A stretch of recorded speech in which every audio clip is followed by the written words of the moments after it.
Salutations, salutations, salutations. Greetings, guys. Sanbonani. How are you guys? How are you guys? I'm well. I'm doing great, guys. I'm doing great. I hope you guys are doing well as well, guys. Okay, guys. Today we're going to be doing chapter 7 of the basic conditions of employment, which is a very key matter of variation of basic conditions of employment. You know, this is a very important one because I think in most cases, this is what was the complaints that we get about, whereby the employer just varies the conditions of employment without an employee knowing, without any due process, without any consultation, you know.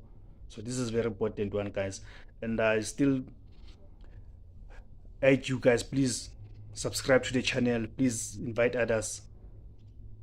Please share this video, the videos. Please share it on different media platforms that we are using to ensure that we grow this platform, and this information reaches as much people as possible to ensure people are empowered. You know, because it's about empowerment, it's about education. This is what I'm trying to do here, guys. You know, so okay, guys, let's get to it. The chapter 7 of the basic conditions of employment, guys. Variation of basic conditions of employment. Variation by agreement. Number 1. A collective agreement concluded in a bargaining council may alter, replace, or exclude any basic condition of employment if the collective agreement is consistent, keyword consistent, with the purpose of this act, and the collective agreement does not a. reduce the protections afforded to employees by section 7 and 9 and any regulation made in terms of section 13, b. does not reduce the protection afforded to employees who perform night work in terms of section 17 subsection 3 and 4, does not c. reduce an employee's annual leave in terms of section 20 to less than 2 weeks, d. does not reduce an employee's entitlement to maternity leave in terms of section 25, e. does not reduce an employee's entitlement to sick leave in terms of section 22 to 24. F. does not conflict with the provisions of chapter 6. 2. A collective agreement other than an agreement contemplated in subsection 1 may replace or exclude a basic condition of employment to the extent permitted by this act or sectoral determination. 3. An employer and an employee may agree to replace or exclude a basic condition of employment to the extent permitted by this act or a sectoral determination. 4. No provisions of this act or sectoral determination may be interpreted as permitting a contract of employment or agreement between an employer and employee contrary to the provisions of a collective agreement. B. A collective agreement contrary to the provisions of a collective agreement concluded in a bargaining council. 50. Variation by minister. 1. The minister may, if it is consistent with the purpose of the act, make a determination to replace or exclude any basic condition of employment provided for this act in respect of a. any category of employees or categories of employees, or b.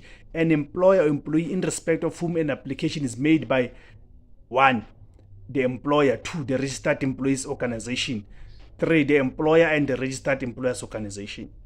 2. A determination in terms of subsection 1 a may not be made in respect of section 7, 17, subsection 3 and subsection 4, 25, 43, subsection 2, 44 or 48, or a regulation made in terms of section 13, and b.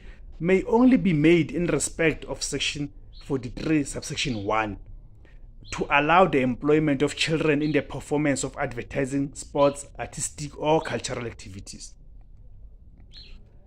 2a. A determination in terms of subsection 1 may only be made in respect of section 9 if a. the employee's ordinary hours of work, rest periods and annual leave are on the whole more favorable to the employees than the basic conditions of employment in terms of section 9, 10, 14, 15 and 20. And b. the determination has been agreed in a collective agreement. 2. It is necessitated by the operational circumstances of the sector in respect of which the variation is sought, and the majority of employees in the sector are not members of a registered trade union, or 3. applies to the agricultural sector or the private security sector. 3. A determination in terms of subsection 1A must A. be made on the advice of the Commission, and B. be issued by notice in the Gazette.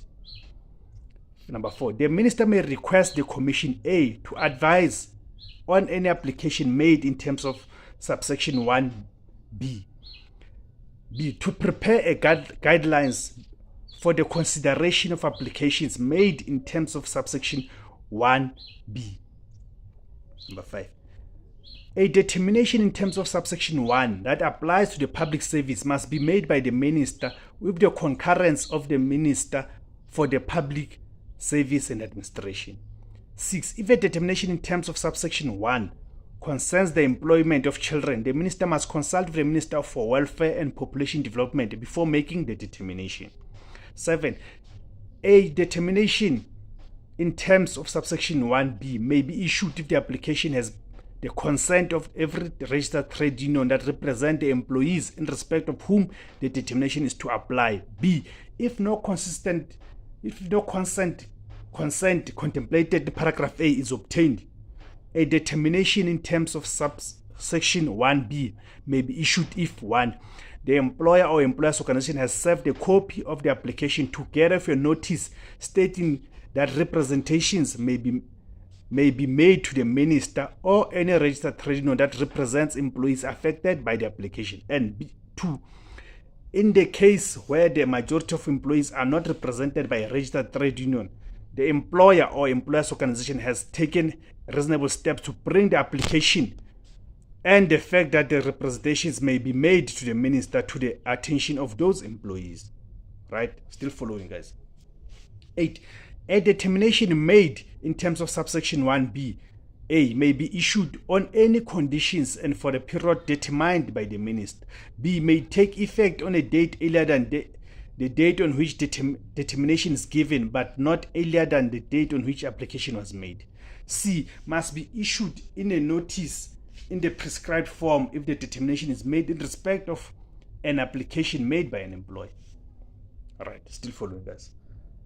D must be published in a notice in a gazette if the determination is made in respect of an application made by an employer's organization.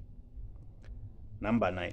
The Minister may, on application by any affected party and after allowing other affected parties a reasonable opportunity to make representation, amend or withdraw a determination issued in terms of subsection 1. B. For the purpose of paragraph A, an affected party is 1. An employer or employer's organization that is covered by the determination. 2. A registered trade union representing employees covered by the determination.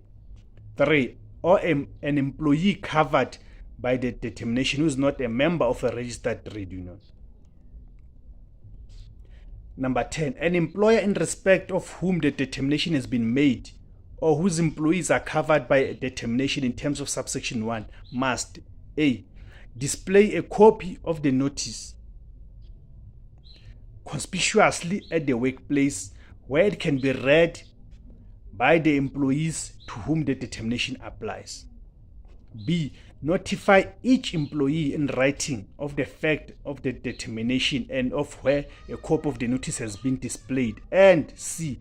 Give a copy of the notice to every registered trade union representing those employees, 2 trade union representatives representing the employees, and 3 employee who requests a copy. All right, guys, that's the end of this chapter. Then in the following video, we'll then deal with chapter 8. That was the end of chapter 7, guys. Thank you very much, guys, for tuning in. Please continue supporting the channel. Please subscribe. Those who have not subscribed, please subscribe. Those who have subscribed, thank you very much, guys. Please continue watching the videos. Please share on the different platforms so we can spread the message. Thank you very much, guys. Makhanya.